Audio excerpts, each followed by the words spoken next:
सैलाब से मुतासरा इलाकों में अक्सर पानी खड़ा हो जाता है। पानी की फराहमी और सफाई के निज़ाम में खलल पड़ने की वजह से इन इलाकों में रहने वाले लोगों को स्किन से जुड़ी हुई बीमारियां होने के चांसेस बढ़ जाते हैं। हमने इन बीमारियों के बारे में जानने के लिए सैलाब ज़दा इलाकों में काम करने वाले डॉक्टर से बात की। जिल्द की सबसे आम बीमारियां कौन सी हैं? District health officer चिन्योर doctor Mursaleen कहते हैं कि जिल्द की बीमारियां जो सैलाब-ज़दा इलाकों में फैल सकती हैं, उनमें पैरासिटिक इन्फेक्शंस जैसे स्केबीज या मुतअद्दी खारिश, ज्यादा देर पानी में रहने की वजह से पाँव की उंगलियों के दरमियान नमी, फंगल इन्फेक्शन की वजह बन सकती है।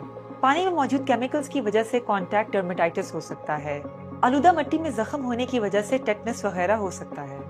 मुतअद्दी बीमारियां या कॉन्टैक्ट से फैलने वाली बीमारियां कौन सी हैं?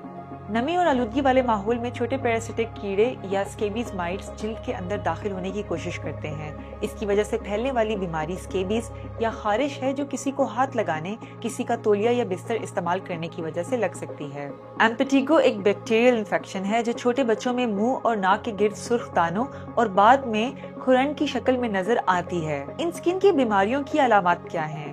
CEO health Chiniot doctor Ahmad Shahzad कहते हैं कि स्केबीज की सूरत में शदीद खारिश अक्सर रात में शुरू होती है और जिल्द पर बारीक दाने और रैश बन जाते हैं। कॉन्टैक्ट डर्मेटाइटिस की सूरत में खारिश, रेडनेस या जिल्द का सुर्ख होना, सोजिश या स्वेलिंग और शदीद केसेस में जिस्म पर छाले भी बन सकते हैं। फंगल इन्फेक्शन की सूरत में जिस्म पर सफेद पैचेस, खारिश, जिल्द का उतरना या रिंग नुमा रैश बन जाते हैं। इनसे बचाव के लिए क्या करना चाहिए?